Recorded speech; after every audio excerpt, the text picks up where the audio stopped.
From Ukraine's resistance behind enemy lines to US missiles and Europe's drone revolutions, the battlefield is evolving fast. Russia's war machine is being hit from the shadows while NATO, Poland, and Ukraine race to adapt. And meanwhile, China's influence grows, and Trump signals he's taking sides. This is The Gaze. Don't forget to follow our website, YouTube, and socials for more sharp takes and frontline reporting. The ATESH guerrilla resistance movement conducted a masterfully planned reconnaissance of one of the key oil depots in the Russian city of Voronezh. The facility is a strategic fuel hub to Russian occupation forces in the Kharkiv and Sumy regions. Every day, hundreds of tons of fuel are delivered from there directly to the combat zone via pipeline, rail, or in motor convoys. All intel gathered has been promptly forwarded to the Ukrainian defense forces. It will allow them to precisely plan and disrupt enemy supply chains, right at the critical moment, ATESH said. Ukrainian forces target Stavropol and Krasnodar Krai in Russia. In the first location, the Azot plant could have been hit, and in the second, the oil refinery. This is not the first time that both Azot plant and the oil refinery have been targeted. According to the Center for Countering Disinformation at the National Security and Defense Council of Ukraine, the Azot plant, which has been targeted by drone more than once, is a critical element of the Russian Federation's military-industrial complex. It produces up to 1 million tons of ammonia and more than that of ammonium nitrate annually, a key component in explosive and artillery shells, which obviously makes the Azot plant a legit military target. The Cabinet of Ministers of Ukraine has adopted a resolution that will allow the private sector to scale up the production of explosives and ammunition using state financial grants. This was reported by First Vice Prime Minister of Ukraine, Mikhailo Fedorov, on Telegram. He also added that the main thing now is to create the new game changers for military needs and scale up effective solutions. The Cabinet of Ministers of Ukraine has adopted a resolution launching a separate competitive program called Brave One. The goal is to support the scaling up of explosive production. This is an important step toward forming a full-fledged infrastructure for the serial production of ammunition in Ukraine. Companies that receive grants will be able to use the funds to create or expand production lines, purchase equipment, chemical components, systems, and complexes necessary for the manufacture of explosives and ammunition components. Mikhailo Fedorov, First Deputy Prime Minister, Minister of Digital Transformation of Ukraine, on Telegram.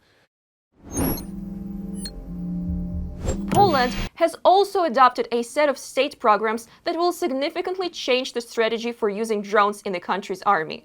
Important steps will also be taken in the direction of testing innovative systems and training operators. This was reported by the press service of the Polish Ministry of Defense. In Poland, we are starting a drone revolution. The Polish armed forces are entering a new era in which the widespread use of unmanned systems will become one of the main pillars of our defense. This year, 200 million zlotys will be allocated for the purchase of drones, half of which will go to training systems. Ukraine is our starting point. Ukraine changed everything. Russia's aggression against Ukraine demonstrated the importance of unmanned systems. Cezary Tomczyk, State Secretary of the Ministry of National Defense of Poland. French Foreign Minister Jean-Noël Barrot believes that given Donald Trump's latest statements, he now supports Ukraine in the war. According to the diplomat, the military aid clause is an obvious sign that the US president is staunch to achieve the goal he has clearly expressed since the beginning of his presidency, establishing a lasting peace. I note that President Trump has given Vladimir Putin an ultimatum to cease fire within 50 days or face very harsh sanctions. This is undoubtedly the most convincing sign that Donald Trump has chosen his side in the conflict and decided to support Ukraine in order to achieve his main goal, establishing lasting peace. Jean-Noël Barrot, French Minister of Foreign Affairs. Ukraine will receive Hawk missile systems and Bradley infantry fighting vehicles from the United States. The decision to sell weapons was adopted by the US State Department recently. The US Department of Defense confirmed a $322 million worth military aid package. It is planned that Ukraine will also be offered maintenance and overhaul of the Bradley infantry fighting vehicles. Technical assistance and training of the Ukrainian military are also implied. The US Defense Department's Office of Defense Cooperation added that strengthening Ukraine's ability to provide its own defense is consistent with US foreign policy and national security goals. US President Donald Trump is in touch with the Senate about sanctions against Russia, but reserves the final decision for himself personally. White House Press Secretary Caroline Leavitt said. However, Trump's intention to punish Russia if it doesn't reach a ceasefire with Ukraine within 50 days has stalled a bipartisan effort in the Senate to impose tough new sanctions on countries that do business with Moscow. The president has been in very close communication with his friends in the Senate, particularly Senator Lindsey Graham, on this issue. But the president has always maintained, he's the commander-in-chief and the president for a reason, and he has been deeply involved in this conflict since the beginning. And so any decisions that are made with respect to sanctions, the president wants to reserve that authority and that right to himself.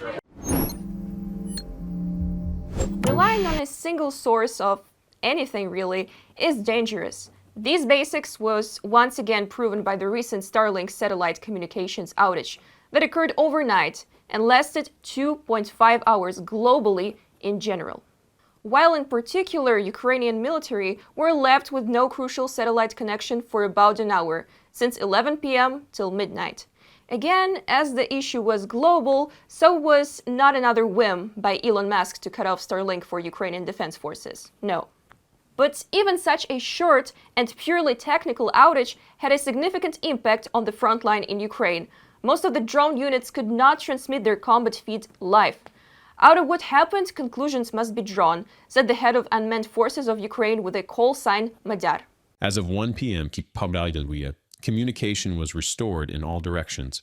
Combat operations were carried out without broadcasts. Reconnaissance by combat on strike assets. This incident, which lasted 150 minutes during the war, points to bottlenecks.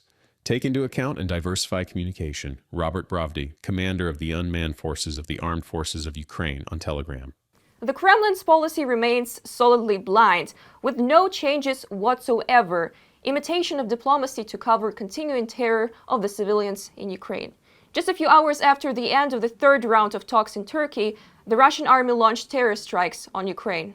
Dozens of wounded and injured among civilians, including children, residential buildings, kindergartens, hospitals, and even a cemetery. The aggressor country considers all of these as legit targets. Russia ignores any calls for peace and continues to shell Ukrainian cities. The topic to be continued by my colleague Yulia Granovska. On the night of July 24th, the Russian army launched dozens of drones at Odessa. Moscow targeted the city's historic center, Primorsky Boulevard, which is listed as a UNESCO World Heritage Site. The famous Privoz Market was also damaged, along with private and apartment buildings, a kindergarten, and other social infrastructure. Yevhen and his wife were trapped in their apartment during the drone attack. Rescuers from the emergency service pulled us out. They had to cut through the door because it was jammed. The blast wave bent it inward into the apartment. And this is Kharkiv.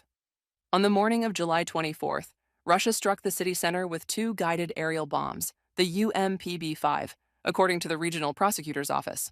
One of them hit a residential apartment building. I got up. Thank God I got up from the bed. If I had still been lying there, I would have been badly injured. I walked into the kitchen, and then the explosion.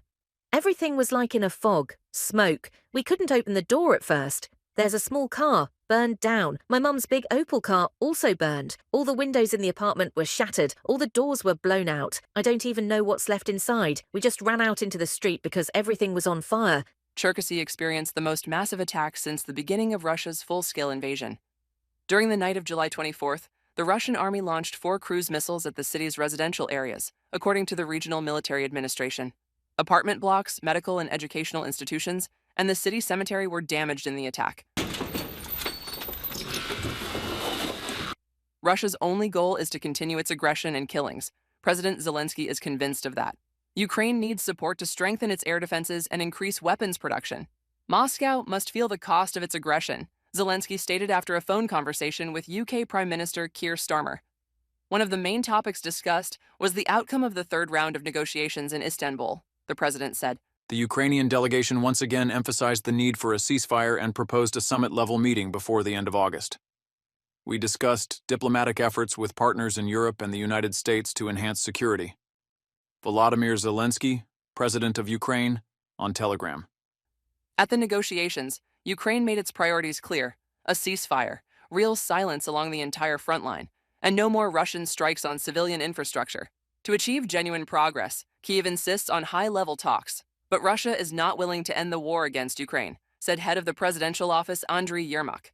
The Kremlin is just playing for time, according to Ukraine's Center for Countering Disinformation at the National Security and Defense Council. The Russians, as before, are just trying to stall for time so they can continue the war while claiming to be in a peace dialogue. At some point, sanctions must hit them hard, and also those who buy their energy resources. Rational arguments don't work anymore. Andriy Kovalenko, head of the Center for Countering Disinformation at the National Security and Defense Council, on Telegram. The White House stated that President Donald Trump is in contact with the Senate regarding sanctions against Russia and intends to make the final decision himself. The president has been in very close communication with his friends in the Senate, particularly Senator Lindsey Graham, on this issue, but he has been deeply involved in this conflict since the beginning. And so any decisions that are made with respect to sanctions, the president wants to reserve that authority and that right to himself. Caroline Levitt, White House press secretary. The U.S. president promised to impose 100% trade tariffs on Moscow and its partners if Putin refuses to agree to a ceasefire and does not begin meaningful negotiations to end the war against Ukraine. On July 14th, Donald Trump set a 50-day deadline for the Kremlin dictator. That deadline expires on September 2nd. Reported by Yulia Hranovska, UATV News. This war is no longer just about front lines. It's a war of logistics, tech, and global leverage. Ukraine strikes deep inside Russia's military-industrial heartland, while its allies ramp up production and pressure on Putin's backers. Even 2.5 Starlink outage proved just how fragile modern warfare can be. From Western capitals to drone units in the trenches, everyone's racing the clock. Because in this war, timing is everything. Drop your thoughts in the comments and stay tuned for more, right here on The Gaze.